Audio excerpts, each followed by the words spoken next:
Esta es la tarde en el continente americano. Cuando anochece en Europa y amanece en Asia, así cae la tarde en el continente americano y transcurre la noche y el amanecer en el resto del mundo. La tarde. Hola, bienvenidos a La Tarde de NTN 24, el canal de las Américas. Soy Idania Chirino. Como siempre, un gusto y un compromiso acompañarles cada día. Comenzamos en Colombia, donde la polémica crece con la respuesta del senador Gustavo Petro al video mostrado por la senadora del Centro Democrático, Paloma Valencia, en el Congreso Nacional. Video que muestra, recordemos, al senador Petro recibiendo una gran cantidad de dinero que se guarda en bolsas plásticas. Esta es una parte de la grabación. La cámara enfoca lo que parece ser el comedor de una casa. La puerta se abre y entra Gustavo Petro. Su interlocutor comienza a poner fajos de billetes sobre la mesa. Aquí hay 20. 5, más 5. El interlocutor de Petro habla de una suma de dinero faltante. Y el resto lo que te habían dado, yo te mandé para que me digan eso. Yo creo que más o menos en unos 8 o 10 días.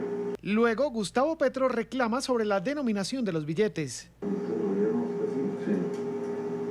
Así como está, yo no lo toqué. Pero bien, así como está, lo dieron, yo ni lo toqué. Pues sí, yo lo voy a decir, porque es que es un lío andar con eso ahí metido. Claro, porque o sea, fueran en de 50, fuera esto. Es cierto, yo lo he dicho. Mientras Gustavo Petro guarda el dinero en la bolsa, el interlocutor habla de otras personas. Ayúdeme con alguna vaina de eso. Por ahí hay otra gente que necesita que quiere ayudarte también. Usted va dentro del negocio. No, yo hago la expectativa de que tengo de trabajo. Pero mientras tanto, de aquí a diciembre, las hojas no las sacamos. Yo tengo que sacar todos los días tengo que salir a buscar las hojas. Y eso, mira, ahí te la puse. Menciona además el nombre de Javier Cáceres. Detrás de esto de ahí está Javier Cáceres. Javier Cáceres, que es amigo de él. Y habla de unas supuestas interceptaciones. Ella vio una vaina de la intercepción de tu celular. Ahí salió. Entonces, mira, si yo logro una sesión adicional. ¿Qué pasó? Hacemos un porcentaje, ¿verdad? El senador Gustavo Petro respondió públicamente que el dinero correspondería a un préstamo de un amigo, un arquitecto colombiano de nombre Simón Vélez. El origen de los recursos ahí lo dice el mismo video. Es el arquitecto Simón Vélez, que es un arquitecto insigne de Colombia en el mundo, que quiso prestar un recurso. Sin embargo, la cosa parece complicarse cuando el arquitecto señalado niega la versión y por medio de un comunicado aseguró que nunca realizó dicho préstamo. Yo, Simón Vélez, arquitecto de profesión, identificado como aparece al pie de mi firma y a raíz de la aseveración hecha en redes sociales, aclaro a la opinión pública que yo no le he hecho ningún préstamo a nadie, y mucho menos al señor Gustavo Petro. Es la aclaración del arquitecto al que se refiere el propio senador Gustavo Petro. Cuando son las 4:07 en la costa este de los Estados Unidos, le damos la bienvenida a Hassan Nazar, periodista de nuestra cadena aliada Noticias RCN. Hassan, buena tarde, bienvenido. Y Dania, qué gusto como siempre estar en tu programa. Un placer. Igualmente para nosotros tenerte, Hassan. A ver... Complejo. Es sumamente complejo, pero yo creo que lo peor, digamos, en la situación del senador Petro es que la persona que él señala que le está haciendo un préstamo de dinero lo desmiente públicamente. ¿Cómo queda el senador Petro ante esto? Pues aquí hay que mirar eso en una coyuntura muy difícil, Dania, porque el país primero estaba viviendo en ese momento un debate de mucho interés nacional con el tema Odebrecht y el rol que estaba teniendo el fiscal general de la Nación frente a esas investigaciones. Y hay que decir que el citante a ese debate era Gustavo Petro, justamente para denunciar un tema de corrupción. Aquí hay que decir lo siguiente, La presunción de inocencia existe para todos en Colombia y existe también para el senador Gustavo Petro. Y serán los entes indicados, en este caso la Corte Suprema de Justicia, quien adelante una investigación para determinar qué fue lo que pasó en ese video. Lo que sí está claro es que queda muy mal parado. Queda muy mal parado por varias razones. Porque es que esa es la forma tradicional como se ha manejado en la política los fondos a campañas, la entrega de dinero que no está por encima de la mesa, sino de manera clandestina. Que dicho sea de paso, no es propiedad exclusiva de Colombia, ¿eh? Exactamente, y eso es lo que se ha cuestionado, y lo ha cuestionado él en varias oportunidades. Incluso hace poco formó parte de toda una coalición de una consulta anticorrupción, donde lo vimos con unas tablas de mármol suscribiendo unos acuerdos del tema de corrupción. Con esto no estoy diciendo que ahí hay un acto ilícito. Eso tendrán que demostrar las autoridades. Pero lo que sí es claro es que esto se está manejando de una forma donde políticamente está recibiendo un baldado de agua fría. Porque esa es la forma como justamente se ha manejado por debajo de la mesa muchas veces la corrupción en el país. La entrega de dineros que no están declarados, que no están puestos. Y él tendrá entonces que dar unas explicaciones mucho más formales que lo que tú muy bien decías. Salir a decir, es que me lo prestó determinada persona, y que esa persona salga inmediatamente y diga, un momento, yo no presté ese dinero, y mucho menos a Gustavo Petro. Es un tema de gran calado y tendrán las autoridades que adelantar todas las investigaciones correspondientes para determinar quién entregó ese dinero, de quién son esos fondos, por qué los recibió, en qué momento exacto, a dónde fueron a parar y sobre todo que el doctor Petro empiece a dar unas explicaciones coherentes. La primera que dio no pudo satisfacer ni siquiera a la persona que mencionó que le había entregado el dinero. No tendría que haber, es decir, si yo me siento injuriada, calumniada, si yo siento que se está armando, digamos, un escándalo alrededor de un acto que yo considero absolutamente normal, ¿no tendría que haber respondido en el momento que desmiente la persona a la que él señala como origen de ese préstamo? ¿No ha habido una respuesta posterior de Gustavo Petro después de que el arquitecto Vélez señala que él no ha prestado ese dinero? Vino luego una andanada de trinos. En uno de esos trinos entonces lo que manifiesta es que tendrá que explicar y aclarar, es la palabra que usa Gustavo Petro, el arquitecto Simón Vélez, si ese dinero fue un préstamo o fue un aporte.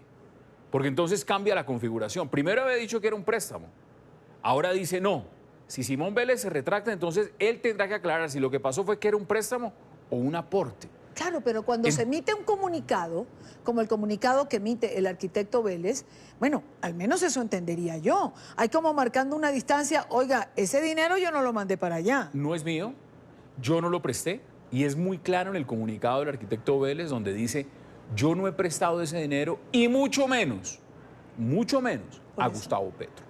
La coyuntura entonces se abre, Dania, porque este es un país donde ese tipo de imágenes la hemos visto en anterioridad y ha sido denunciada en otros escenarios cuando hay corrupción, cuando se están comprando elecciones, cuando se están haciendo favores políticos. Y vuelvo e insisto, yo no estoy diciendo que este sea el caso, pero las explicaciones que ha dado hasta el momento Gustavo Petro no satisfacen a nadie.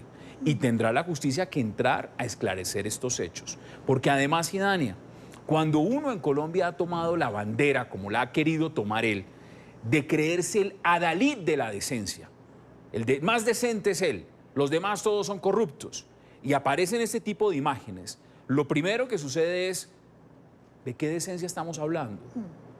¿Cuál es la moral que usted maneja para criticar a los demás y señalar si usted, y tendrán que determinarlo las autoridades, estaba de pronto obrando de la misma forma? Entonces, esto es un tema que tiene un gran componente político. Y traslado la discusión a otro escenario. Menos mal le pasó en este momento. Esto le llega a pasar a otro candidato, Idania, en un momento de una campaña presidencial o una campaña a la alcaldía. Sí. Es desastroso. Y termino con esto también. ¿Usted se imagina que esto le hubiera pasado, un video de estos, a alguien de la línea ideológica distinta a Gustavo Petro? Que le hubiera pasado, por ejemplo, a Álvaro Uribe Vélez, ¿qué estaría diciendo Gustavo Petro hoy? Bueno, eso se ha criticado, digamos, es una de las críticas que se ha hecho, ¿no? Hay muchos sectores de la izquierda que han callado o no se han pronunciado en relación a lo que está ocurriendo y se han hecho esa pregunta, ¿qué habría pasado, por ejemplo, si el video es de Paloma Valencia, la diputada que lo presenta, qué habría pasado si es ella la que sale en el video, o si es Álvaro Uribe, o es el propio Peor, Idania, el presidente Duque? Ha ocurrido algo que es realmente vergonzoso, y es que muestra una doble moral en el país. Entonces, yo ideológicamente tengo afinidad con esta persona, y si esa persona es señalada de algo que tiene unos tintes oscuros, yo guardo silencio. Pero si esa misma situación le ocurre a un opositor mío, yo me despliego en comentarios en redes sociales, en medios de comunicación y armo un gran alboroto. Esto tienen que investigarlo sea quien sea. Claro. Y más aún, quienes estuvieron acompañando a Gustavo Petro en su periodo presidencial, en la campaña presidencial pasada, quienes ahondaron con él en el tema de una lucha frontal contra la corrupción, es absolutamente inaceptable que guarden silencio hoy. Tienen que pronunciarse con la misma vehemencia que si fuera uno de sus contradictores. Porque esto que estamos viendo, esto no satisface a nadie, Dania. Y esto Claro. no puede quedarse escondido debajo de un tapete y Claro. vamos a pasar como si nada hubiera ocurrido. Por supuesto que respeto profundamente a quienes dicen que esto pareciera una cortina de humo para desviar las investigaciones sobre el caso del fiscal general y Odebrecht. Ambos casos tienen que esclarecerse, pero Claro. esto no puede pasar de agache. Hassan, ¿qué consecuencia puede tener para la vida política del senador Gustavo Petro un evento de este tipo, ¿no? Sobre todo cuando pues aún no hay claridad y esperemos que la haya en un momento determinado. Varias. La primera es que tiene que quitarse esa capa de creerse que es el adalid de la decencia y de la moralidad pública. Porque esto es lo que está demostrando, y vuelvo e insisto, las autoridades tendrán que determinar qué es lo que sucede ahí. Pero claramente, políticamente siembra un gran manto de duda sobre la manera en cómo hace política. Veamos también quiénes fueron las personas que le llevan ese dinero, personas que luego terminaron trabajando en su administración. Entonces, aquí también habrá que determinar alguien que me aporta a mí a mi campaña, que trae un dinero y termina trabajando en la alcaldía cuando yo soy alcalde mayor de Bogotá. Empezar a determinar ese dinero de dónde viene. Ya fue muy claro el arquitecto Simón Vélez diciendo, ese dinero no es mío. Habrá que determinar de dónde es. Claro, Hay un abogado claro. en Colombia que se llama Abelardo de la Espriella que ha ya interpuesto una denuncia penal para que se investigue inmediatamente cuál es el trasfondo de esos dineros. Y serán las autoridades las encargadas de hacerlo. Pero esto no puede quedar políticamente como si se pudiera esconder, porque claramente la justicia, la opinión pública y la política en un momento tan importante de la lucha contra la corrupción en el país necesita claridad sobre estos hechos. Más de alguien que sacó 8 millones de votos en la pasada contienda electoral, más de alguien que ya fue señalado, porque hace poco no olvidemos las declaraciones que dio el señor Diosdado Cabello desde Venezuela diciendo que Gustavo Petro había estado en Venezuela Solicitando pidiendo fondos para una campaña. Este video es de muchos años atrás, pero entonces sí es necesario saber ese dinero de dónde salió, quién lo entregó. Ese capítulo es muy importante porque políticamente le está costando mucho, no ahora, le puede costar a futuro y puede ser un elemento grave dentro del movimiento incluso que él representa, aspirando a un proceso presidencial y a unas elecciones que vienen ahora en Colombia próximamente para consejos, para alcaldías, para gobernaciones y demás. Pues son preguntas cuya respuesta, imagino, esperamos, es lo deseable, la vayamos encontrando con el transcurso de los días. Hassan Nazar, gracias por estar aquí. Y Dania, como siempre, un placer. Gracias por la invitación. A ti, a ti. Son las 4:16 minutos, hora de Colombia, hora de Quito. Revisamos otras noticias de la agenda informativa del día. Es noticia el poderoso sismo que sacudió Alaska este viernes. El Servicio Geológico de los Estados Unidos alertó sobre la posibilidad de un tsunami en la zona sur del estado, aunque 2 horas después levantó la advertencia. El terremoto de magnitud 6.6 sacudió las zonas aledañas a la ciudad de Anchorage, la más grande de todo el estado. El movimiento telúrico obligó a decenas de residentes a abandonar sus hogares y oficinas. Por ahora, se desconoce si hubo víctimas tras la emergencia.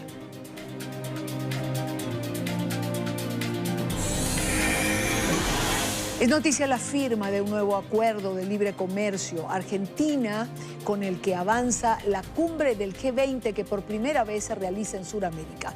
La cita de los líderes de las principales economías del mundo comenzó en medio de fuertes medidas de seguridad, precisamente poco antes de la reunión. Las autoridades encontraron 8 bombas Molotov en el centro de Buenos Aires. NTN 24, en el lugar de la noticia, con Bricio Segovia, periodista de nuestra cadena aliada La Voz de América. Bricio. Los líderes de México, Canadá y Estados Unidos firmaron el nuevo acuerdo de libre comercio de América del Norte, un tratado que les llevó más de un año renegociar y que finalmente sellan en la cumbre del G20 en Buenos Aires. Una cumbre que en esta jornada, es la jornada principal, tuvo a los líderes de las 20 economías más grandes del mundo reunidos en una misma mesa. De hecho, aquí se deciden la mayoría de tratados comerciales vigentes en el mundo. Y en esta jornada, numerosos mandatarios que toman parte de este foro económico también tuvieron encuentros bilaterales con otros líderes. Los dos con agendas más apretadas son el presidente anfitrión, Mauricio Macri, y también el presidente estadounidense, Donald Trump, que de hecho ambos comenzaron la jornada juntos en un desayuno de trabajo, y en el caso de Donald Trump la continuó con un encuentro con su homólogo japonés, Shinzo Abe. También tiene previsto una reunión con la canciller alemana Angela Merkel, que de hecho fue la gran ausente en la foto de familia, ya que por un percance con su avión no pudo llegar a tiempo. En esta jornada también hay protestas contra la globalización, es decir, contra este tipo de foros económicos, y las autoridades argentinas ya localizaron 8 cócteles Molotov en un vehículo que se encontraba estacionado justo en la trayectoria por donde debía pasar esa manifestación multitudinaria organizada por alrededor de 80 entidades políticas y movimientos sociales de toda América Latina y el Caribe. De momento queda todavía una jornada más de cumbre que tendrá lugar, por supuesto, este sábado, en la que todas las miradas están puestas en el encuentro bilateral entre Donald Trump y su homólogo chino, Xi Jinping. Esperan ambos encontrar un acuerdo para poder cerrar de una vez por todas la guerra arancelaria en la que están inmersos desde hace meses. Desde Buenos Aires, en Argentina, les informó Bricio Segovia de La Voz de América para NTN 24. Gracias por la información que nos trae nuestro colega de La Voz de América. Son las 4:20 minutos, hora costa este de los Estados Unidos. Hasta ahora, el G20 no nos deja un acuerdo consensuado.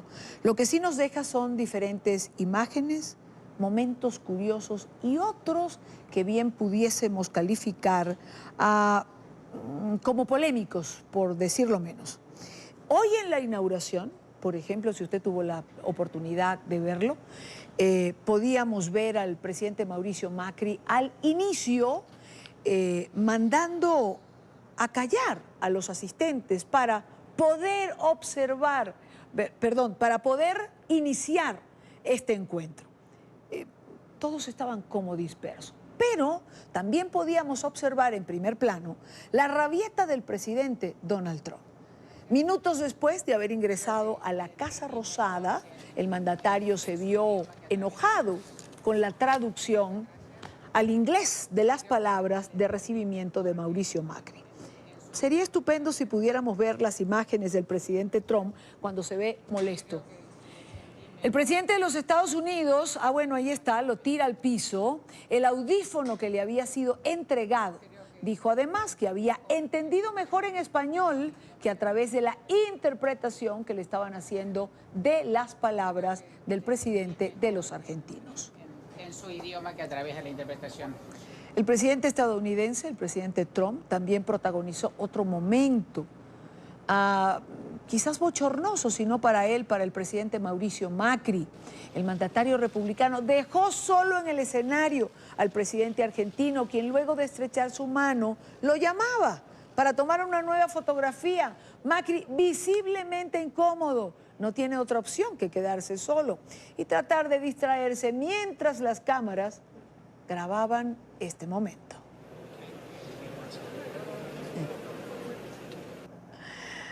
Caramba, el presidente francés, Emmanuel Macron, también tuvo que vivir su momento incómodo a causa de un error del protocolo. A su llegada a Buenos Aires, acompañado por la primera dama, Brigitte Macron, no tuvo quien lo recibiera en el aeropuerto. Macron miraba de lado a lado y allí lo ven. Busca un funcionario del Ejecutivo, pero al no encontrar a nadie, saluda a los operarios de la pista. Minutos más tarde, cuando ya se disponía a salir del lugar, la vicepresidenta Gabriela Michetti apareció y le pidió disculpas por el momento.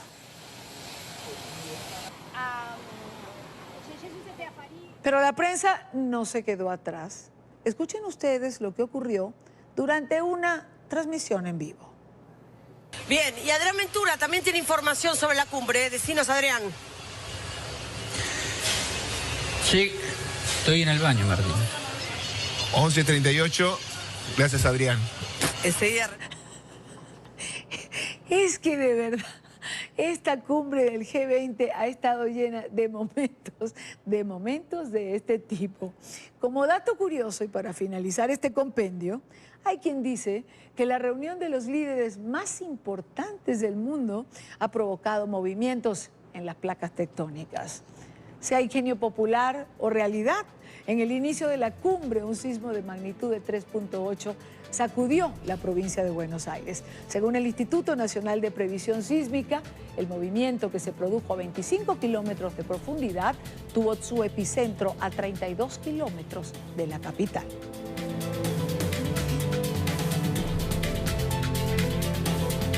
Son las 4:23 minutos, 4:23 minutos en la costa este, 6:24 minutos porque acaba de cambiar el reloj.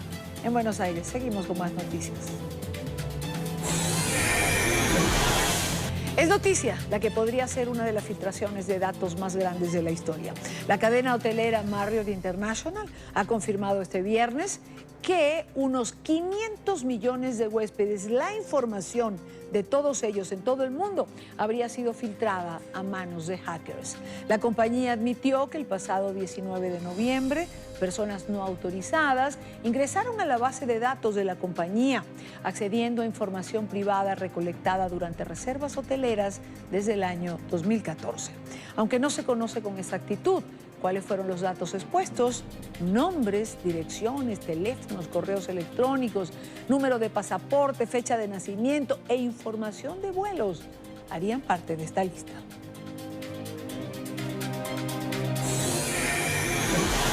Es noticia el Parlamento de Chile, que reiniciará el debate del proyecto de ley para despenalizar la marihuana.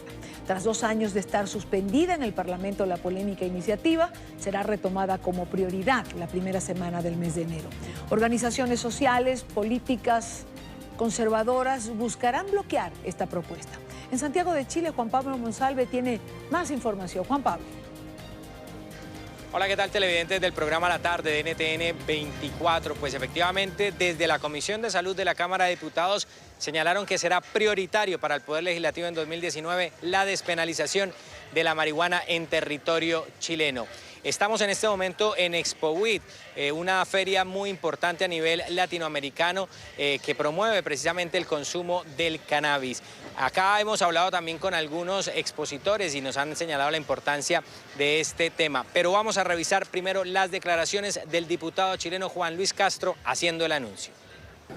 Hoy, teniendo ya alternativas medicinales de marihuana aprobadas, vamos a dar un siguiente paso, que es la regulación completa en un mercado ilícito, que es puerta de entrada a las drogas más complejas de nuestro país. Y en eso esperamos contar con todos los sectores políticos, incluidos los de derecha, liberales, conservadores, como se denominen, porque este es un problema social que hay que abordarlo desde el inicio y no taparse la vista frente a los problemas de la marihuana, que son el narcotráfico en su fase inicial y que tiene que ser combatido. Y así estará el primer martes de enero marihuana en su nueva fase respecto a despenalización de autocultivo y consumo. Acá en esta feria ExpoWeed, como lo decíamos al comienzo del contacto, pues lo que se busca precisamente es promover el consumo de la marihuana de distintas maneras. Acá hablamos con los productores chilenos. Ellos nos insisten en que es muy importante lograr la despenalización. estamos de acuerdo con el autocultivo, estamos de acuerdo con que la gente, como te decía, tenga acceso a lo que cada uno quiera y por qué no una plantita en tu casa, donde tienes tu armario, donde puedes cultivarla y consumir de ella lo que tú quieras, porque la planta no solamente se fuma, hay muchas maneras de consumirla. Entonces, con eso también tiene que ir una educación al respecto a la gente, pero totalmente de acuerdo. También tuvimos la posibilidad de conversar sobre este tema con expositores y comercializadores españoles. Ellos cuentan cuál es la importancia que tendría lograr la despenalización en Chile.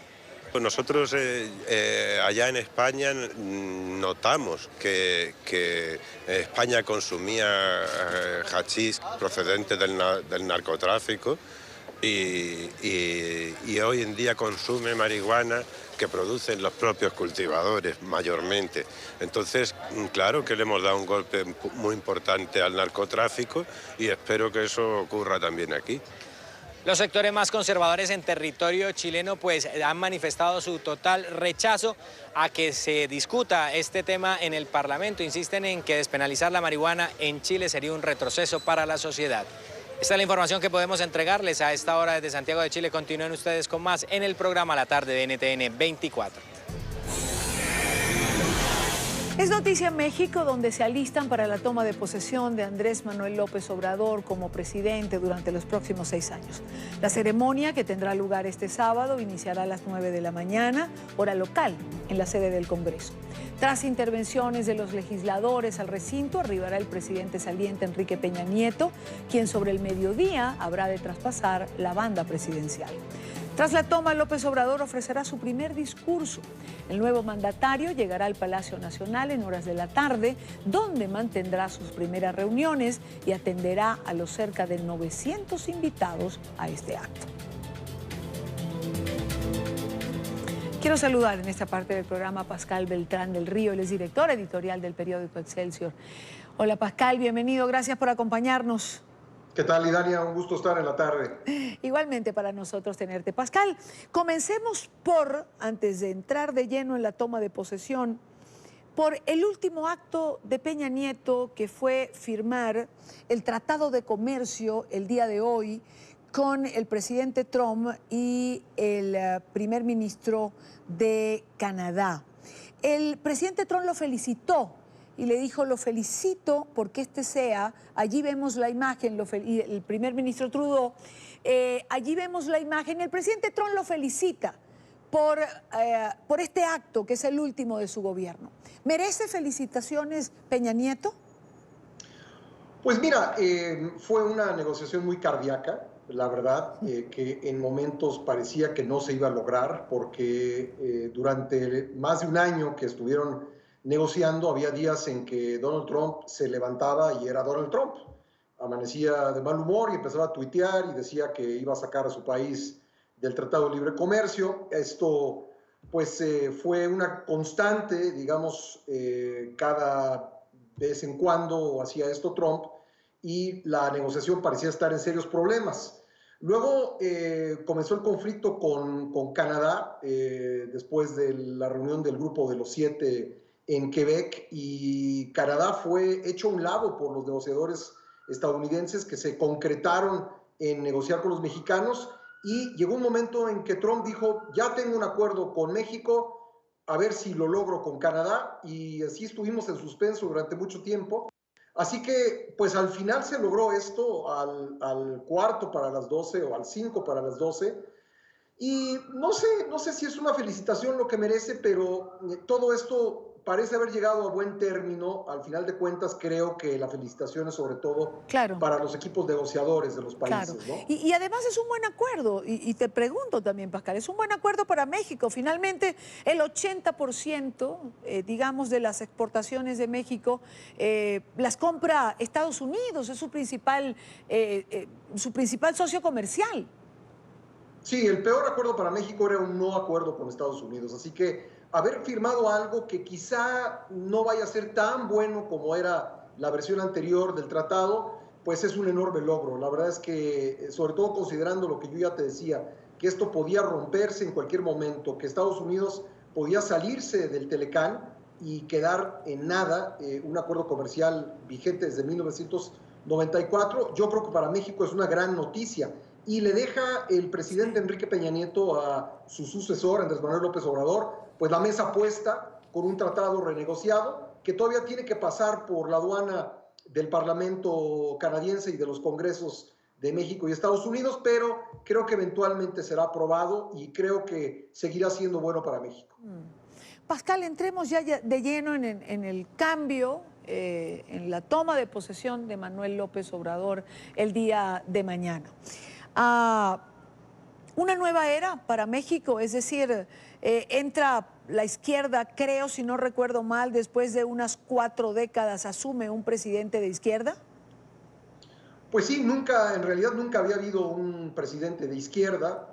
Podríamos entrar en una discusión de qué es izquierda o no, pero vamos a asumir que este es un partido de izquierda el que llega y sería la primera vez que en México hay un partido de izquierda en la presidencia de la República. Hasta el año 2000, un solo partido gobernó México, que era el PRI, un partido pues con una ideología bastante flexible, que a veces era de derecha, a veces era de centro y a veces era de izquierda.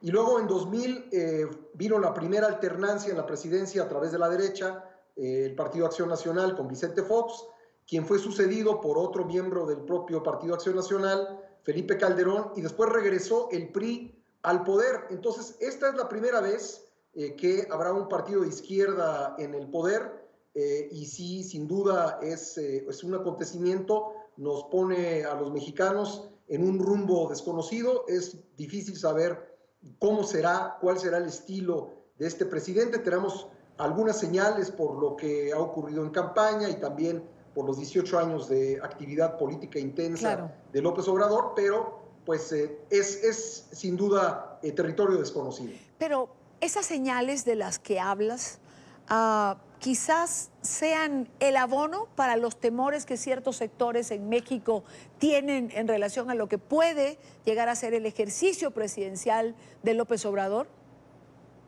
Pues por lo menos los indicadores económicos así lo manifiestan. Cosas hechas y dichas por esta coalición de 3 partidos que ganó la presidencia en julio han complicado la economía del país.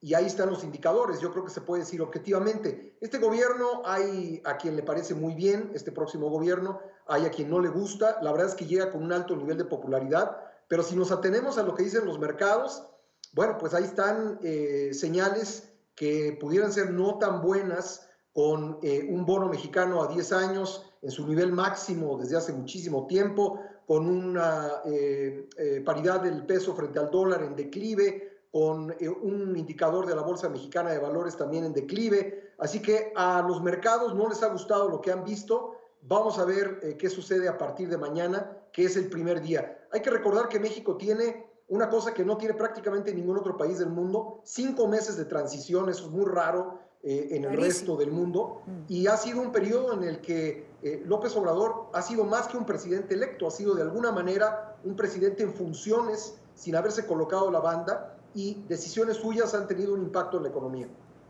Así es, y anuncios de personas que forman parte de su entorno o declaraciones que ha tenido que salir el propio López Obrador a aclarar, por ejemplo, la que tenía que ver con la tasa de ganancia de los bancos por los servicios que prestaban, que produjo una caída en la bolsa, y tuvo que salir el propio López Obrador a decir que no se iba a cambiar nada.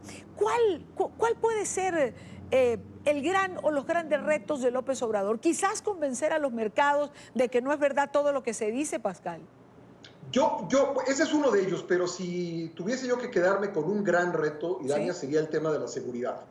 En México, en los últimos 12 años, se acumula la cifra espantosa de 275,000 muertos, personas fallecidas en el fuego cruzado de grupos criminales, en las acciones de las fuerzas de seguridad en contra de estos grupos criminales, y frenar esta violencia que está en muchas regiones del país fuera de control es el primer reto. Por eso fue elegido López Obrador, antes que otra razón, también para combatir la corrupción.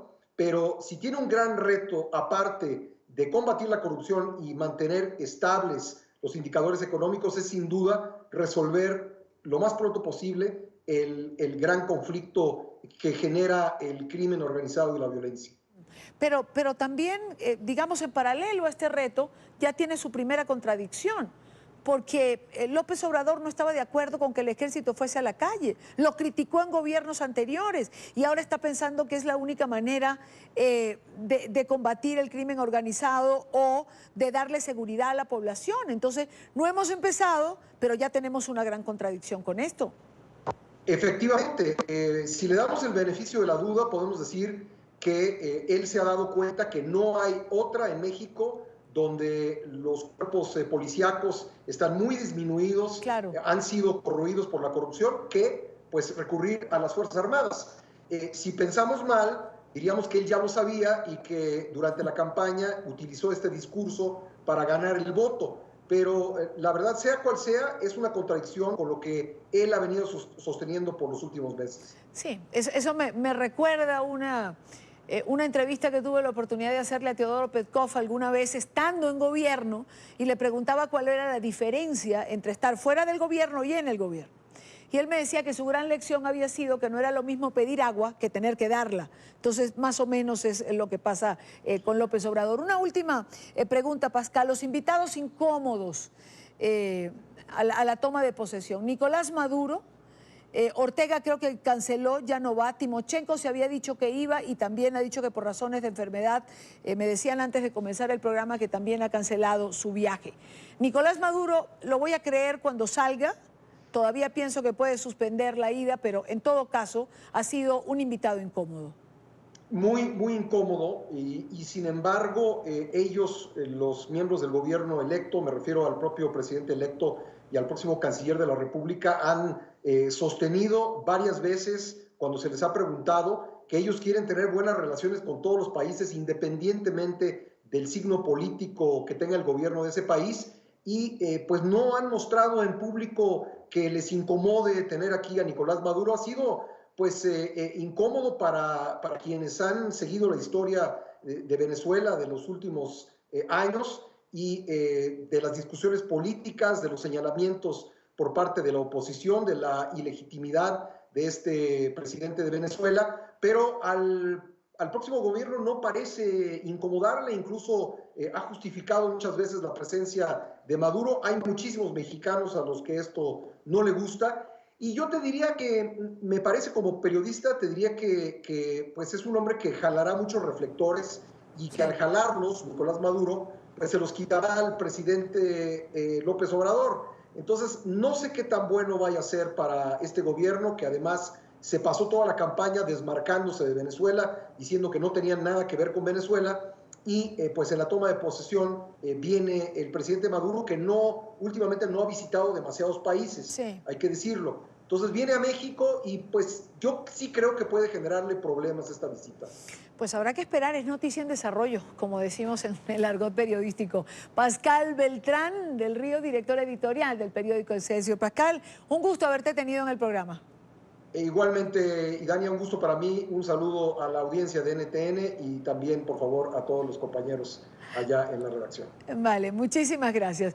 Con esto vamos a la primera pausa en la tarde. Recuerde seguir nuestras cuentas en Twitter, se las dejo en pantalla con información en tiempo real. Al regreso retomamos el tema del G20. Al regreso tenemos a César Grajales, analista político, invitado con nosotros en el estudio. Hay varios temas para hablar, varios temas que atañen a la política y a la cotidianidad de los Estados Unidos. El tema migrante, por supuesto que no lo dejamos de lado, pero quiero comenzar hablando de la ausencia del presidente Donald Trump en el único encuentro previsto en Buenos Aires, sin asesores, sin ministros, de los mandatarios que allí se han dado cita. ¿Cómo interpretar el que el presidente Trump faltara a este encuentro? Venimos con más en la tarde. Ya regresamos con La Tarde.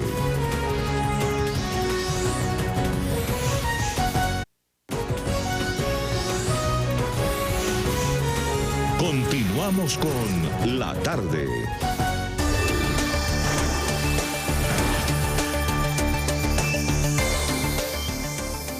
Son las 4:47 minutos, hora costa este de los Estados Unidos. En nuestro Centro Internacional de Noticias quiero darle la bienvenida a César Grajales, analista político, director de Iniciativa Libre, a quien hemos tenido en vivo desde Florida en varias oportunidades. Muchísimas gracias por estar aquí, qué bueno. Gracias por la invitación, contento de estar acá con ustedes. Yo creo que tengo varias cosas, ¿no? Varios temas en agenda, pero me gustaría comenzar por el G20 y me gustaría comenzar por la ausencia del presidente Trump en este único encuentro a solas de los mandatarios que estaba previsto para el día de hoy. El retiro lo denominaron. El único encuentro sin ministros, sin asesores. ¿Cómo entender que el presidente Trump falte a este encuentro? Bueno, hay varias cosas aquí. Acuérdense que el G20 es una cosa que desde 1999 se ha creado para que la gente o los líderes políticos de estas 20 naciones, incluyendo la Unión Europea, vengan a debatir temas de economía, ¿right? Cómo se mejora la economía en estos países y cómo mantener una estabilidad económica. Particularmente este año encontramos que hay, digamos, varios temas que no van dentro de esa agenda ni están dentro de la agenda, pero que la gente está observando. Entre esos, por ejemplo, la cancelación del presidente Trump con la reunión de Vladimir Putin, presidente de Rusia, por lo que está haciendo ahorita con la parte de Ucrania. Sí. Y también tenemos el príncipe saudí, que digamos que, palabras coloquiales, es una papa caliente que está pasando allí. Mucha gente está viendo cómo evitar la foto con él. Bueno, para Vladimir Putin no fue caliente porque se dieron un gran apretón de mano, así casi como amigo. ¿Qué tal? Tanto tiempo que no te veo. Es muy extraño lo que pasó ahí, sin embargo, obviamente no deja de levantar cuestionamientos, ya que en Estados Unidos la CIA concluyó de que él estuvo envuelto en lo que fue el asesinato de este periodista, bueno, viviendo en los Estados Unidos. Khashoggi. Exactamente, yo creo que en ese aspecto el presidente, en la ausencia en esta reunión, tal vez evitar estar allí con estos otros líderes, es parte de eso. Lo interesante, reitero, es que este G20 ha sido, digamos, opacado un poco con estos temas que no tienen que ver con economía. Por un lado, reitero, príncipe saudí; por otro lado, el tema de Rusia, Estados Unidos que cancela la cita, y el día de mañana esta cena potencial entre China y Estados Unidos para tratar de ver cómo se renegocia la parte de... Sí. Para disminuir, digamos, esta guerra de aranceles, ¿no? claro. Con relación a la guerra claro, pero en todo caso, una cumbre, digamos, de esta magnitud está hecha para este tipo de encuentros. Se supone que tenemos problemas globales y se necesitan algún tipo de reglas conjuntas. ¿No es también un poco decir, las reglas que ustedes asuman, no tengo yo por qué comprometerme a cumplirlas?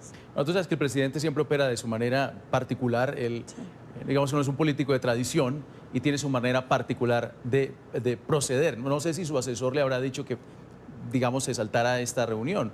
Los ojos están más que nada puestos ahora, por lo menos en Estados Unidos, pendientes a lo que va a pasar mañana con China, porque eso sí le está afectando al pueblo americano y por ahí han salido estudios.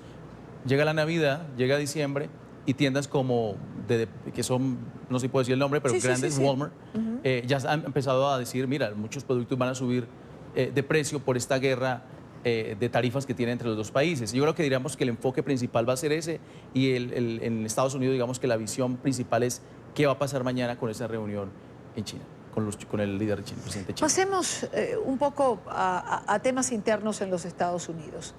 Y quiero revisar, hoy veía en el diario El País una noticia en relación a cómo quedaron definitivamente las cámaras después de las elecciones de medio término.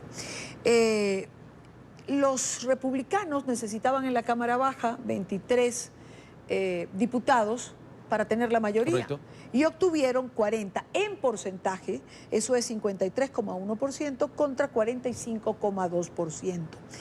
Es la mayor diferencia en votos que se ha producido desde el 74, unos meses después de que el presidente Nixon renunciara por el caso Watergate.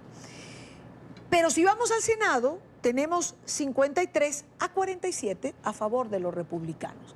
Claro, hay quien dirá, aquí son 6 votos de diferencia y en la Cámara Baja son 40.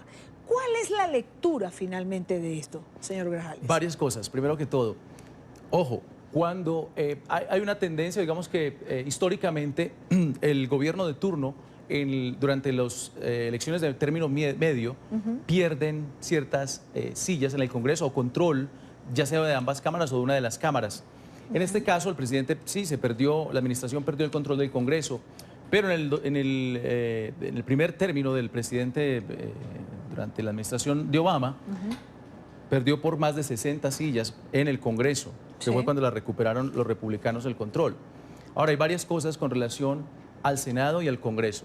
El Senado, cada senador es votado estatalmente. Todo el Estado vota por su senador. Y en el Congreso votan en distritos.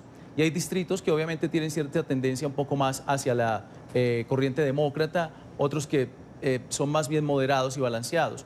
Lo importante es ver la parte del Senado, en mi opinión, porque acuérdense que el 2020 viene presidencia y en Estados Unidos la presidencia se define con los votos de los estados. Cada estado tiene cierta cantidad de votos para que el presidente se convierta en el presidente. Colegios, Y en la Florida, por ejemplo, es una contienda que seguí muy de cerca. El gobernador todavía y senador electo, digamos que fue una contienda fuerte con el senador Bill Nelson, y sin embargo ganó Rick Scott esta posición republicano. El presidente estuvo allí haciendo campaña con él y también el nuevo gobernador de la Florida, que tuvo una contienda súper fuerte, corrió con un demócrata que estaba agarrando fuerza. El presidente vino, hizo campaña con él y ganó por un bajo margen, pero ganó. Entonces esto podría interpretarse que quizá para el 2020, tal vez si reestructuran algo del mensaje para los distritos específicamente, el presidente podría tener chance en caso de que él quisiera correr a una reelección o si alguien del Partido Republicano decidiera correr en contra del presidente. O sea, no quedó tan mal parado el partido como tal.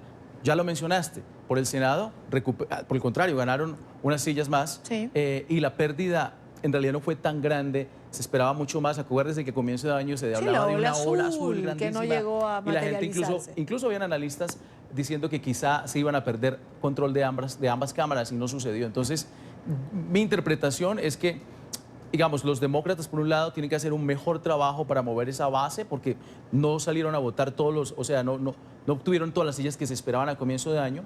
Y los republicanos tienen que reevaluar qué es quizás lo que no ha funcionado para mantener el control y quizá, si deciden el presidente correr nuevamente en el 2020, retener la silla de presidencia. Vayamos ahora a otro caso que de alguna manera ha sacudido la opinión pública y que tiene que ver con las declaraciones en un tribunal de Michael Cohen, el ex abogado del presidente Donald Trump, quien ayer en tribunales acepta que mintió en relación a aspectos que pudieran complicar o pudieran señalar la implicación del presidente Trump o de su entorno en lo que se ha denominado la trama rosa. El presidente, por supuesto, lo ha descalificado, pero ahí está, y es una voz más que se suma. Bueno, varias cosas. Primero que todo, hay que quedar claro que la investigación de esta trama rusa, como se llama, si hubo injerencia en las elecciones y si el presidente de verdad supo acerca de esta injerencia en las elecciones presidenciales del 2016, eso debe de continuar, sin duda alguna.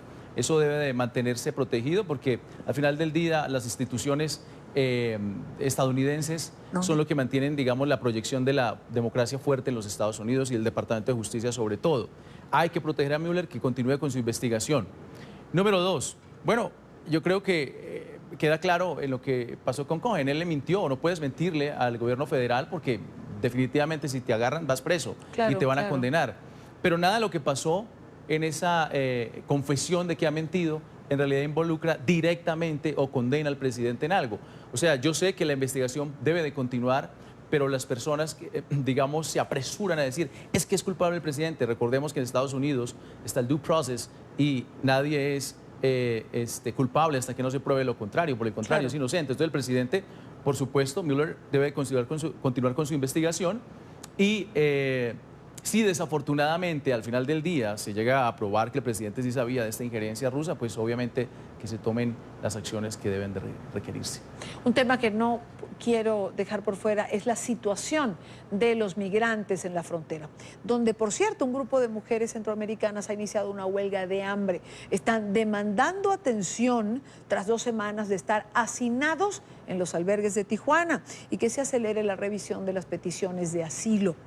Ante la presencia masiva de estos centroamericanos que están llegando a la frontera, ha tenido que abrirse un segundo albergue. Yo quiero que veamos esta nota de nuestra cadena aliada y ya venimos con el señor Grajales a hablar de este tema.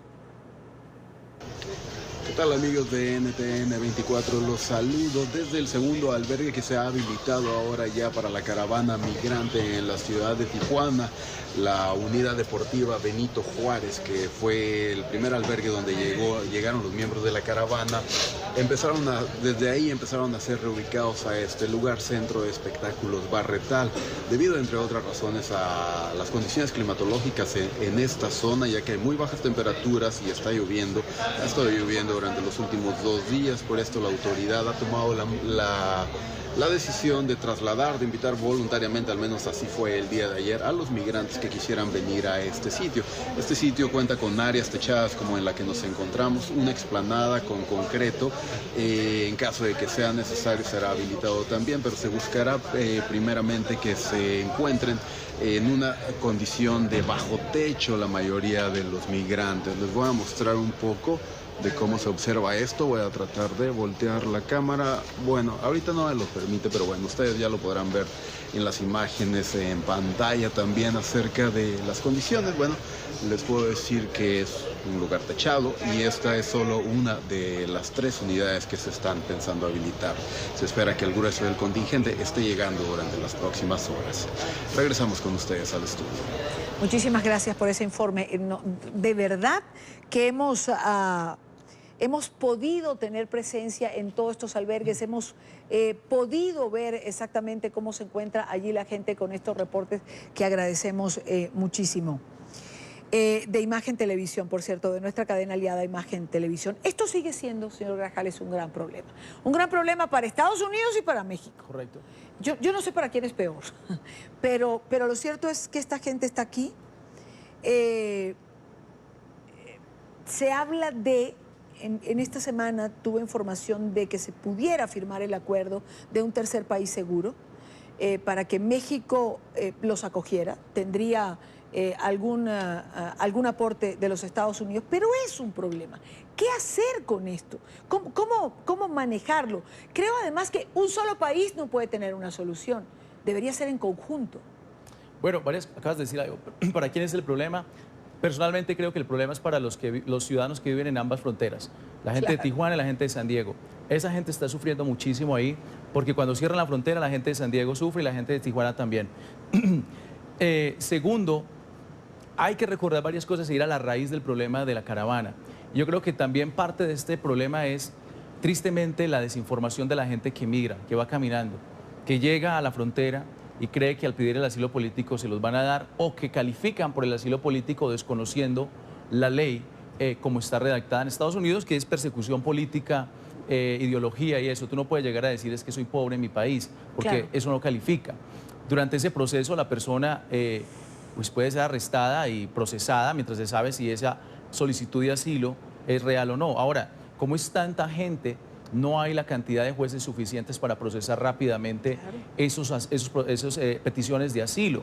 Y por otro lado, en medio de la frustración de la misma gente que está huyendo de la necesidad que tienen sus países, pues se forman estas situaciones como lo que pasó de estos 42 migrantes que estuvieron lanzando piedras y trataron de cruzar la frontera a la fuerza. Y eso tampoco ayuda con el discurso en Estados Unidos, por varias razones. Número uno, hay que entender que el tema migratorio, quizá para nosotros latinos, hispanos, puede ser un tema sensible, pero también hay partes del país que pues no le afecta o no le interesa o no lo ha vivido. Y hay que entender que los legisladores también representan a diferentes grupos sociales. Entonces, en ese aspecto, la gente no puede llegar demandando nada.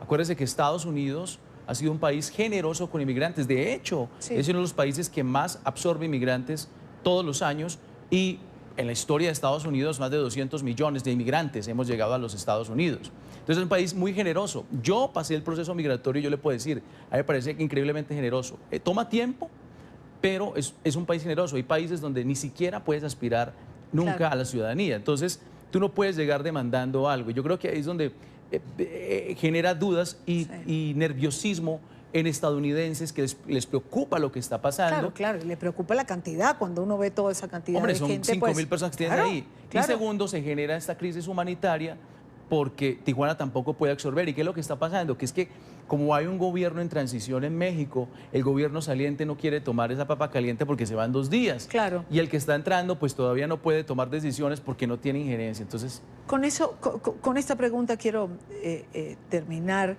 y ya que usted lo menciona, ¿cómo se imagina las relaciones entre López Obrador y el presidente Trump? Entre los Estados Unidos y este México que asume un gobierno distinto. Tiene que seguir una relación sin duda alguna de amistad, fortalecer esas, digamos, esas relaciones hermanas, porque al final del día México y Estados Unidos tienen un comercio diario de $1 billón.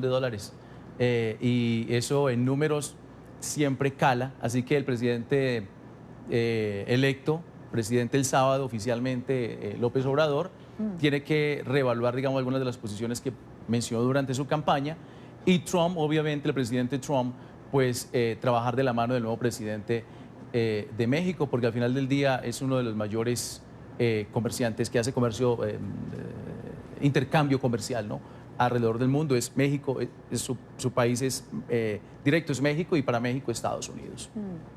César Grajales, analista político, director de Iniciativa Libre, muchísimas gracias por estar con nosotros en la tarde de hoy. Contento de estar acá, gracias. Continuamos con más. En esta parte del programa, gran escándalo alrededor de la misión médica cubana que estuvo desplegada en Brasil. En Miami presentaron una demanda contra la Organización Panamericana de la Salud.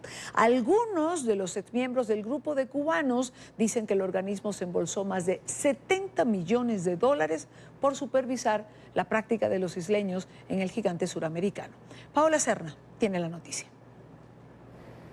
Hola, ¿qué tal? Buenas tardes. Pues bien, esta demanda fue interpuesta el día de hoy. Aquí en la ciudad de Miami se dieron detalles de la intención que tienen estas 4 médicos que han decidido demandar a la Organización Panamericana de la Salud con sede en Washington. Y la intención de hacer esta demanda aquí en los Estados Unidos principalmente es que esta organización debe regirse con las leyes estadounidenses. Hoy dieron los detalles y han dicho que la organización se habría lucrado por lo menos en $75 millones al servir de intermediaria entre Cuba y Brasil en este programa de supuesta ayuda humanitaria conocida como Mais Médicos.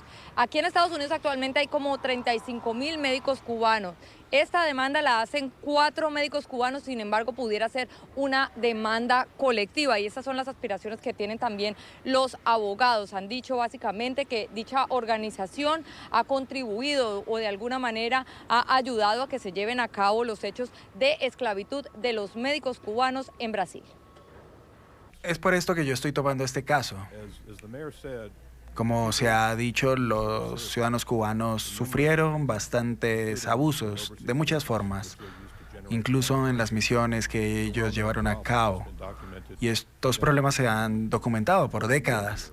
Pero lo que es nuevo aquí es que hay una organización internacional afiliada con las Naciones Unidas, con la salud panamericana. Mucha gente quiere hacer lo correcto, pero aquí hay un principio, una fuerza para exportar a estos ciudadanos cubanos para que sean puestos en esclavitud en un país extranjero y han sido tratados realmente mal. Era una misión humanitaria, supuestamente humanitaria. Siempre preguntábamos cuánto era que nos iban a pagar y nunca nos lo dijeron hasta un día antes de irnos para Brasil. En esa ocasión nos iban a dar $1.000, de cuyos $1.000, $400 nos lo iban a dar al cambio en Brasil y $600 iban para una cuenta nuestra en el banco en Cuba, que no podíamos disponer de ella hasta que no regresáramos de la misión. Había una diferencia total entre los médicos de otros países y los médicos cubanos. Los médicos cubanos éramos controlados por un asesor de la OPAS, que en este caso sería Pajo, porque OPAS es en brasileño, Pajo. Él no nos dejaba salir del lugar, no podíamos visitar ni Brasilia ni nada, teníamos que estar allí. Y básicamente lo que espera la demanda es que a estos médicos que participaron del programa Mais Médicos de Brasil les reintegren el total de los salarios que les deberían corresponder por haber prestado sus servicios y no únicamente el 10% o menos que en algunas circunstancias les fueron pagados. La información desde Miami, soy Paola Serna para NTN 24. Gracias, Paola, gracias por la información. Y a propósito del tema, el senador republicano por Florida, Marco Rubio, escribió lo siguiente en su cuenta de Twitter. Los médicos cubanos, quienes formaron parte del programa Mais Médicos, tienen todo el derecho de demandar a la OPS. No es ningún secreto que estas misiones orquestadas por el régimen cubano solo tienen un objetivo: manipular a los cubanos y enriquecer la dictadura. Pausa en la tarde. Al regreso, Nicolás Maduro aumentó en un 150% el salario mínimo de los trabajadores. La pregunta es, ¿para qué alcanza este aumento de sueldo? Los expertos señalan que el incremento se volverá sal y agua. Al regreso, hablamos de esto y demás en la tarde. Ya venimos.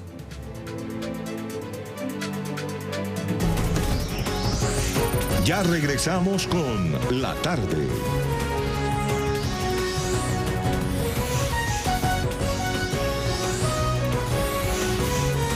Continuamos con La Tarde. Son las 6:13 en Caracas, Venezuela. Continuamos con más. 59 colombianos detenidos precisamente allí, en ese país, en Venezuela, desde el 2016, acusados por el gobierno de Nicolás Maduro de ser paramilitares, fueron imputados el día de ayer por terrorismo, asociación para delinquir y falsificación de documentos. En un proceso plagado de irregularidades y 2 años después de su arresto, se realizó una audiencia de presentación sin presencia de los abogados defensores. El caso ha sido denunciado por la ONG Foro Penal Venezolano ante la ONU como una detención arbitraria. Los colombianos solicitan ayuda a la comunidad internacional y al gobierno del presidente Duque le piden agotar todo recurso para lograr su libertad. Nos hacen firmar un acta de detención y hoy, 29 de noviembre, nos hacen una audiencia y la audiencia no deja de ingresar ni al abogado defensor Sergio Aranguren, ni al Foro Penal, ni a nuestro representante consular de Colombia, ni a la embajada. Por favor, le pedimos al gobierno colombiano que se absorte y se aboque en nuestra situación. Nos acusan de terrorismo, nos acusan de concierto para delinquir y falsedad en documentos. Por favor, y somos inocentes. Ninguno de los que estamos aquí nos conocimos en este recinto donde nos tiene el gobierno de Venezuela. Ayúdennos, por favor. No queremos pasar otra Navidad aquí en este cautiverio. Nicolás Maduro, bueno, esto es la solicitud que hacen estos colombianos, que además quiero recordar un detalle particular. Desde el pasado fin de semana se comenzó a decir que estos ciudadanos colombianos iban a ser deportados, que se habían censado, se les había hecho examen médico y que iban a tener un proceso de deportación. Por eso también se sienten engañados. Les hicieron firmar algún documento, no están seguros ellos de qué firmaron. Pero también hay quien señala que había que hacer una audiencia preliminar, que había que imputarles cargos de algún tipo para lavarse la cara de la detención arbitraria, porque durante 2 años estuvieron esperando por esta audiencia preliminar. 5:16 en la costa este de los Estados Unidos. Vamos a otro tema que ocupa la agenda informativa en Venezuela. Nicolás Maduro incrementó el salario mínimo, que aplica para la mayoría de los trabajadores públicos. Lo ubicó en 4.500 bolívares soberano, la moneda local, esta denominación, o poco más, oigan bien, de $52 por mes, a la tasa de cambio oficial, a la que no tienen libre acceso los ciudadanos. La oposición asegura que este aumento va a convertirse en sal y agua si no viene acompañado de un plan que recupere la economía y frene la hiperinflación. Este es un informe de Oliver Fernández en Caracas. Será de 4.500 bolívares. Pasa de 1.800 bolívares a 4.500 bolívares el medio petro del salario mínimo. Con este sueldo mínimo frente a la canasta básica que supera los 52.000 bolívares soberanos, es imposible que un trabajador cubra sus necesidades básicas. El diputado y economista Ángel Alvarado señaló que se siguen cometiendo los mismos errores. Primero hay que acabar con la hiperinflación, reactivar la economía y poco a poco el salario se va recuperando. El gobierno no parece entender esto, el gobierno no ataca las causas sino las consecuencias, aumenta salarios pero no aumenta la productividad, no genera confianza para la inversión, para la producción y por supuesto no está atacando el problema de raíz que es la hiperinflación. Como un ataque al estómago y al bolsillo, así se percibe el aumento. Este señor nos mostró en qué se traduce en 4.500 bolívares soberanos. ¿Qué puedes comprar con un sueldo mínimo? ¿Qué puedo comprar con un sueldo mínimo? Esto no lo puedo comprar con un sueldo mínimo. Jamás y nunca puedo comprar esto con un sueldo mínimo. Así está Venezuela. Lastimosamente, para los venezolanos, tenemos que hacer magia o de la misericordia de Dios para poder comprar estas dos bolsas que llevas aquí en las manos. Se ha destruido la economía en Venezuela. La hiperinflación va de la mano con la migración. Un estudio del Banco Mundial que teníamos hace un mes presentado en Bogotá indicaba claramente, ¿no?, que hay una relación directa entre la hiperinflación y la migración. Es decir, la gente que se va a Venezuela se va por muchas razones, persecución política, violencia, pero el gran éxodo, la gran mayoría del éxodo es la hiperinflación. Ciudadanos que se sienten ahogados, aquellos que apostaron quedarse y resistir, hoy ya están considerando marcharse del país. Cada día se acortan más las posibilidades de quedarte, pues. Pensar en irse creo que es una solución viable. Otros ciudadanos le hablaron directamente al presidente Nicolás Maduro. O sea, señor presidente, por favor, ¿hasta cuándo se burla de nosotros los venezolanos? Basta, basta. O sea, estamos cansados de esta anarquía, de esta falta de gobierno, de este estado forajido. El desespero ya se deja ver en los adultos mayores que no tienen cómo alimentar a sus hijos y en algunos casos a sus nietos. Lo tenía acostumbrado a desayunar con conflé, ya no se lo puedo comprar. No me alcanza el sueldo. Un aumento de sueldo que incrementará la persecución hacia los comerciantes. Se vuelve a recrudecer la persecución al sector empresarial, que es tratado como un enemigo, que es criminalizado, son tratados como criminales. Los expertos en materia económica una vez más le piden al gobierno de Nicolás Maduro reactivar el aparato productivo del país. De lo contrario, se seguirá destruyendo la economía. Es la información que manejamos desde Caracas. Continúen con más de la tarde de NTN 24. Gracias a Oliver Fernández. Ahora bien, el drama de la situación económica de los venezolanos es que, a pesar de los constantes aumentos salariales realizados por Nicolás Maduro en el 2018, oigan bien, este es el 6º aumento salarial en lo que va de año. Pero a pesar de todo eso, 48% de los hogares en Venezuela son pobres. Así lo ha revelado un informe del Instituto de Investigaciones Económicas y Sociales de la Universidad Católica Andrés Bello, que señala un aumento del 9% en relación al resultado de 2017. Precisamente nos acompaña, quiero saludar a Nixa Freites, ella es coordinadora del proyecto ENCOBI y directora del Instituto de Investigaciones Económicas y Sociales de la Universidad Católica Andrés Bello. Señora Freites, buena tarde, gracias por estar aquí. Buenas tardes, Dani, gracias por la oportunidad. No, gracias a usted. ¿En base a qué estándares, creo que comencemos por allí, en base a qué estándares, a qué variables se llegó a este resultado? ¿Qué se midió? A través de la encuesta sobre condiciones de vida que venimos levantando desde el año 2014, ya tenemos 5 ediciones de esta encuesta, recogemos información que nos permite utilizar lo que se conoce como el método multidimensional para medir la pobreza, que considera 5 variables, 5 dimensiones, y dentro de esas dimensiones 13 indicadores de privación que están relacionados con carencias ligadas a las condiciones de la vivienda, a los servicios básicos a la vivienda, indicadores sobre privaciones en el ámbito educativo, en el ámbito de la protección social, y también en el ámbito de lo que se conoce como el estándar de vida, que incluye la información sobre los ingresos en los hogares y sobre la posesión de activos, de bienes básicos en el hogar.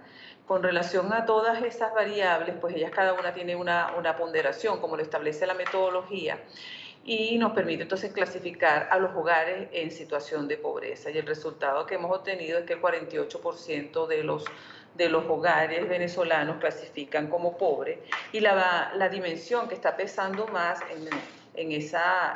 para establecer esa condición es el estándar de vida y particularmente la información sobre los ingresos. Ahora, tendríamos que ir, si revisamos toda la situación, tendría que preguntarle cómo incide la falta de alimentos, por ejemplo, en la deserción escolar, una arista investigada por ustedes en este informe.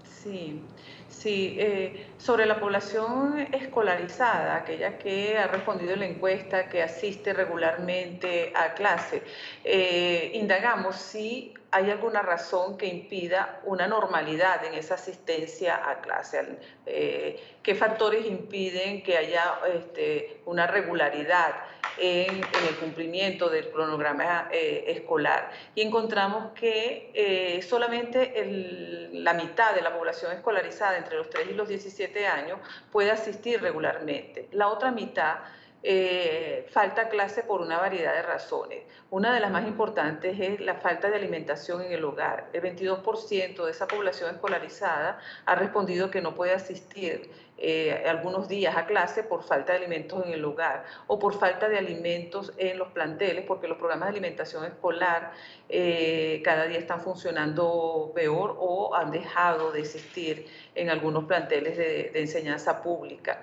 Igualmente, son factores que perturban la normalidad de la vida educativa, pues la inasistencia de los docentes, los problemas con el transporte, la falta de abastecimiento de agua, las interrupciones con el servicio eléctrico. Todos estos factores han sido mencionados como que no permiten que los estudiantes asistan con regularidad para cumplir con su proceso de enseñanza-aprendizaje. Bueno, además de los estudiantes que se ven obligados a abandonar los estudios porque tienen la necesidad de buscar un trabajo para poder de alguna manera colaborar con el presupuesto de la casa o con el propio ante la situación económica que hay. Sí, la encuesta también ha reflejado eso. La población de 18 a 24 años que tendría las edades para estar cursando la educación universitaria o terminando la educación media, son los que están reportando la mayor pérdida de cobertura educativa. A lo largo de estos 3 últimos años, el porcentaje de estudiantes en educación universitaria ha descendido de 48 a 35%. Pero lo más grave aún es que ellos están saliendo del sistema educativo, pero no están encontrando oportunidades de trabajo en el mercado laboral. La tasa de desocupación más alta, un 24%, justamente lo estamos encontrando entre la población de 15 a 24 años, que es más del doble la tasa promedio de desempleo de toda la población en Venezuela. Y bueno, y una parte importante de esa población que no encuentra oportunidades acá, pues es la que está migrando. La encuesta también nos está dando resultados con relación a este aspecto. Nosotros investigamos en los hogares si había algún miembro del hogar que hubiese emigrado al exterior en los 5 años previos a la fecha de la entrevista. Y los resultados que hemos encontrado es que 1,5 millones se contabilizan aproximadamente 1,5 millones los venezolanos que emigraron entre el año 2013 y el año 2018. Claro, digamos, la migración va increciendo, pero también por la falta de oportunidad. O sea, la situación económica evidentemente los empuja, la falta de oportunidades, porque pues los jóvenes sobre todo, que es lo que estamos viendo también en este éxodo, no encuentran oportunidades para trabajar, hay un desempleo absoluto, cada día cierran más empresas, cada día hay más locales comerciales cerrados, es decir, esto es un embudo que pareciera no tener salida. Sí, la encuesta lo reporta. De esta población que ha salido en el último tiempo, más del 60% indica que ha salido en búsqueda de oportunidades, en búsqueda de trabajo, para tener una mejor remuneración que le permita ayudar a la familia. Bueno, pues quiero agradecer, quiero darle las gracias a Anixa Freites, coordinadora del proyecto ENCOVI, directora del Instituto de Investigaciones Económicas y Sociales de la Universidad Católica Andrés Bello, por haber estado con nosotros en la tarde de hoy. Muy amable, buena tarde para usted. Bueno, era lo que estábamos viendo justo en pantalla. Había dejado de escucharme la señora Freites. En todo caso, cumplimos con los temas previstos para esta entrevista. Como si esto fuera poco, lo que acabamos de conversar, Venezuela sigue siendo uno de los países más peligrosos del mundo. Los delitos se multiplican y varias de sus ciudades están catalogadas en un informe del Banco Interamericano de Desarrollo como las más riesgosas. El documento indica que Caracas es la ciudad con mayor índice de muertes violentas, oigan bien, en el mundo. Este es un informe de Luis Laya en Caracas. La violencia aumenta en Venezuela. La delincuencia hace de las suyas a placer. La criminalidad, más allá de las cifras, se puede ver en las calles. Después de las 7 de la noche en Venezuela, lo que vemos son calles fantasmas, pueblos fantasmas, porque la gente se resguarda en sus hogares ante la ineficiencia del gobierno para resguardar la vida y los bienes de los venezolanos. El homicidio continúa siendo uno de los delitos que más ocurren en el país. Según el Observatorio Venezolano de la Violencia, la tasa llega a 89 muertes por cada 100.000 habitantes. Recientemente, el Banco Interamericano de Desarrollo señaló a Caracas como la ciudad más violenta del planeta. Que la tasa de homicidios que tenemos actualmente es de 89 por cada 100.000 habitantes. Repito, esa es la más alta del planeta. La segunda sería la de El Salvador, pero cerca de 20 puntos por debajo de la nuestra. Eso habla de la magnitud de la criminalidad que se vive en el país. Los delitos que más se cometen son robo y hurto, motivados por la crisis que vive el país. Quizás personas en situación de calle que ven atractivo un bombillo, una cámara, un retrovisor de un vehículo y cometen esta clase de delitos. Desde el punto de vista numérico, en Venezuela son los delitos contra la propiedad, principalmente el robo y el hurto. Pero los delitos que más preocupan a la ciudadanía son el homicidio, por supuesto, y el secuestro, sobre todo el denominado secuestro express. Expertos señalan que la violencia se ha institucionalizado en la sociedad, lo hace un factor de riesgo para el crimen. A medida que el venezolano se va enfrentando a situaciones cada vez más límites y cada vez más extremas, a medida que la vida al venezolano o a los venezolanos se nos está convirtiendo en más difícil, en esa medida la respuesta es más limitada. Señala que mucha de esta violencia está impulsada desde los sectores políticos y de poder en el país. La pobreza y la miseria en la que nos estamos metiendo está haciendo aparecer actos delincuenciales asociados a la miseria. En materia criminal, los expertos indican que el secuestro, uno de los delitos en auge en los últimos años, ha cambiado de modalidad debido a la crisis económica. Ya no existe el secuestro express. Probablemente haya habido una reducción. ¿Por qué? Por la crisis económica en el país. El secuestro express ya no le está siendo rentable a los criminales en Venezuela, porque son muy pocas los venezolanos, las personas acá en el país que tienen posibilidad para pagar un secuestro. Tanto los ciudadanos como los expertos en materia de seguridad indican que buena parte de la violencia que se vive en el país se debe a la crisis que atraviesa Venezuela. Por esto señalan que no todo debe ser políticas en materia de seguridad, sino también en materia de educación, porque con valores se dejará la violencia. Desde Caracas, Venezuela, para la tarde de NTN 24, Luis Alejandro Olaya. Gracias por este informe a Luis Alejandro Olaya. Vamos a hacer una pausa en la tarde. Al regreso vamos a hablar de un tema que también ha sido noticia durante toda la semana. Y es el partido de la Copa Libertadores entre River y Boca, que finalmente tiene fecha y va a jugarse el próximo 9 de diciembre. ¿Y dónde se va a jugar? En el Santiago Bernabéu, en España. Quedaron atrás todas las propuestas, Emiratos Árabes, Miami, como algunas de las sedes propuestas para este partido. Hay reacciones en España. en relación también a este anuncio. Veremos también qué dice. Y nos acompaña Víctor Romero en la próxima parte, porque de esto todavía hay tela que cortar. Vamos a hacer la pausa. Antes, les recuerdo, como siempre, nuestro canal en YouTube, el canal de NTN24. www.youtube.com/NTN24. Nuestras entrevistas, lo mejor de nuestros videos, lo mejor de nuestro contenido, allí precisamente. Conéctese, es muy fácil hacerlo y allí tendrá usted acceso. Cuando me preguntan cada tarde, ¿lo van a repetir? ¿Dónde puedo ver la entrevista? Allí la tienen, en nuestro canal de YouTube. Simplemente suscríbase.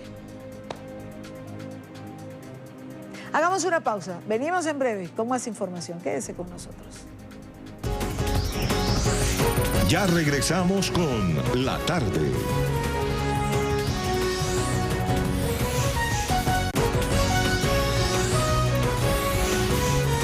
Continuamos con La Tarde. Continuamos con más en el programa de hoy, programas de viernes, cierra la semana, y una de las noticias de las que hemos hablado a lo largo de la semana tiene que ver, por supuesto, con este partido entre River y Boca. Finalmente tiene fecha, será el 9 de diciembre, finalmente tiene sede, será en el Santiago Bernabéu en Madrid. ¡Qué lejos terminó cayendo, no la fecha, sino el lugar! ¡Qué lejos para los amantes de cada uno de estos clubes, para los seguidores! Pero también tiene que ver con tradición, pero como este tema lo maneja mejor mi invitado, pues vamos a darle la bienvenida a Víctor Romero de nuestra Teledeportes, que está con nosotros. Bienvenido, buena tarde para ti. Buena tarde, Idania, ¿qué tal? ¿Cómo estamos? Esto yo creo que es un buen punto para empezar. Traición en la Copa Libertadores, un mal sabor.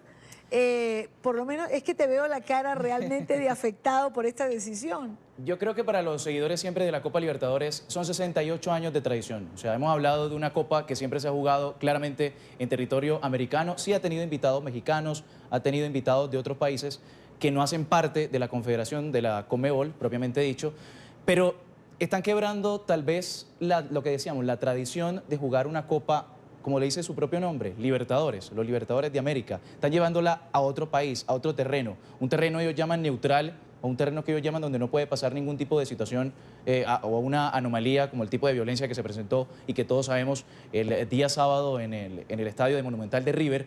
Y creo que están apelando tal vez a un sentido común o a un sentido que no miran y revisan la historia. Entonces yo creo que fallaron en ese contexto. Están llevando un Boca River que además es lo más importante que tiene futbolísticamente Argentina y que se ha devaluado mucho en este último tiempo. Sí. Cuando usted miraba, por ejemplo, en los 80, en los 90, incluso en los 2000, la época grande de los colombianos o de los latinos, o mejor, sí, los que venían de acá, de esta parte del continente hacia Argentina, pues era un atractivo ver un Boca River. Ahora no lo es tanto. Creció mucho después de esta gran final, agarró otro foco y otra atención. La final se confirmó el 31 de octubre, hoy estamos a 30 de noviembre. Sí. El campeón se tenía que decidir hace unos días y es la hora y estamos esperando jugar una final. ¿Por qué? Porque los vándalos actuaron y porque un mal manejo, no solamente los vándalos, sino todo lo que pasó, que eso es como una bola de nieve, dejaron esta decisión absurda de jugarla afuera, un clásico Boca River. Además, ese mismo día tardaron en reaccionar, en que sí se juega, no se juega, que sí están en capacidad, los jugadores heridos, etcétera, etcétera, etcétera. Todos conocemos esos etcétera, o por lo menos la mayoría de nosotros. Pero si la tradición es importante, si son 68 años de la Copa Libertadores de América, si se ha jugado siempre en nuestra región, yo preguntaría, ¿acaso Medellín no era un territorio neutral, por ejemplo? Era una de las opciones y era una de las candidatas que se decía y sonaba entre las más fuertes. Entre ellas estaba Miami, estaba Doha, que hasta incluso el día miércoles era tal vez la opción más rentable. Sí. Exacto, que ya voy a analizar eso, pero quedándonos en la región, ¿Medellín no era territorio neutral? Medellín, Miami y Asunción. Esas tres eran las más opcionadas. Asunción, porque ahí queda la Conmebol, la sede de la Confederación. Pero se llegaba rapidito, cercano, digamos, las barras bravas podían llegar con más facilidad. Medellín, que fue propuesta por el alcalde de la ciudad. Entonces, nunca se evaluaron como posibilidades reales. Sí, eran una opción, pero que tal vez no cumplían con todos los objetivos o las expectativas que quería la Confederación Sudamericana de Fútbol para disputar allí el partido. Bueno, la DIMAYOR, pero del fútbol. Pero del fútbol sudamericano. De la región. Pero fíjate una cosa, Víctor.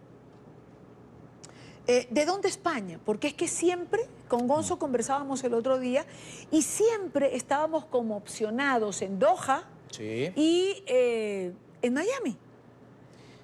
O sea, España quizás lo escuché, pero no es exacto. ¿De qué sombrero salió ese conejo?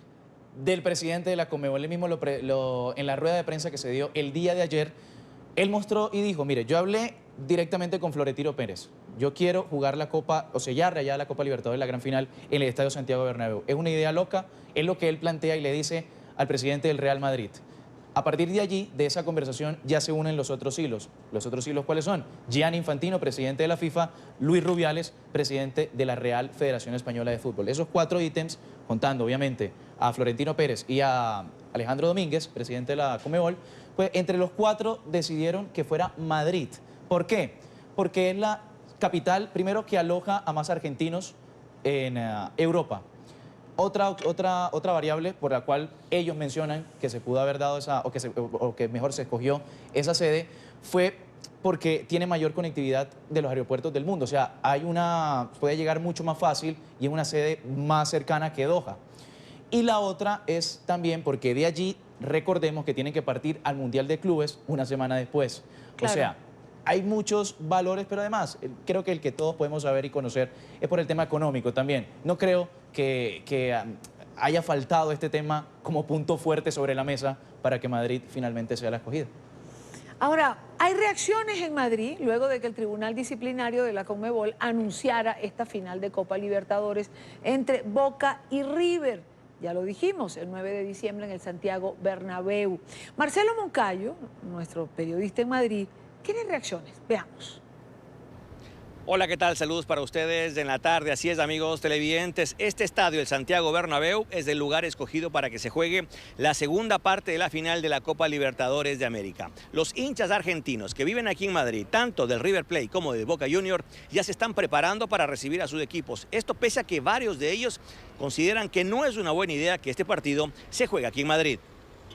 En España, la confirmación de que el Estadio Santiago Bernabéu será la sede del segundo partido de la final de la Copa Libertadores de América la hizo el presidente de la Real Federación Española de Fútbol, Luis Rubiales. Este anuncio generó reacciones desde distintos sectores, inclusive desde el propio Real Madrid. Para su técnico Santiago Solari, este partido ha perdido trascendencia.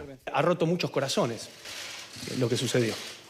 Es una verdadera lástima que... Sobre todo como ejemplo, ¿no? Para los niños, creo que sobre todo eso, como ejemplo para los niños. Y que haya una pequeñísima parte de nuestra sociedad que esté abocada a romper todo, a que nada funcione.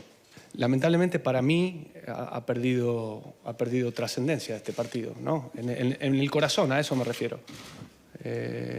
Ha perdido un poco el interés. Es una pena decirlo, pero es la realidad. España es el país con más argentinos en el exterior. Son alrededor de 261.000 personas, por lo que se espera que este encuentro deportivo genere mucha expectativa.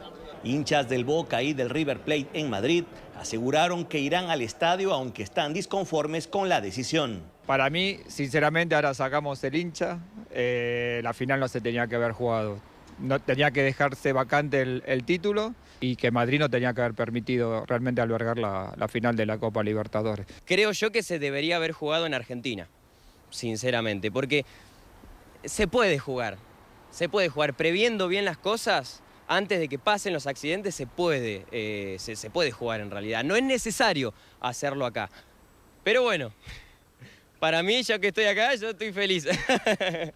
El garantizar la seguridad será el principal objetivo de las autoridades españolas. Para encuentros europeos, la presencia policial suele superar los 2.000 agentes. Por los antecedentes de este partido, esa cifra podría incrementarse.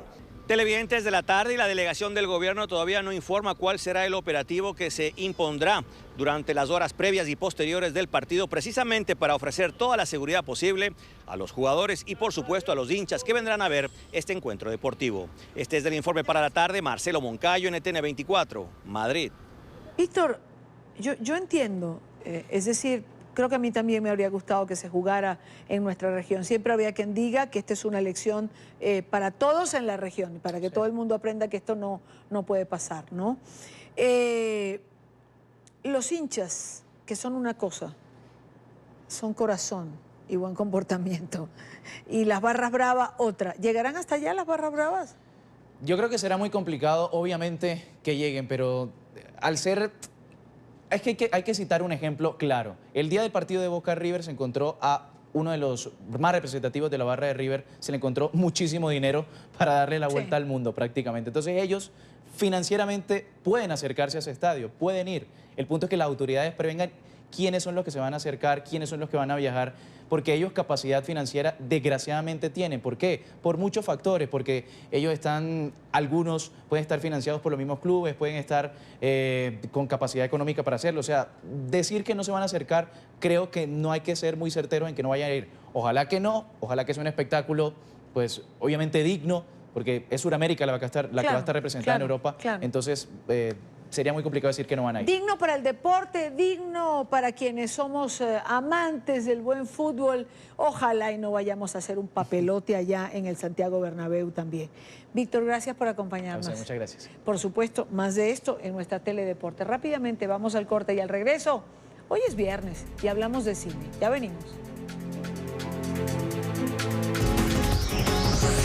Ya regresamos con La Tarde.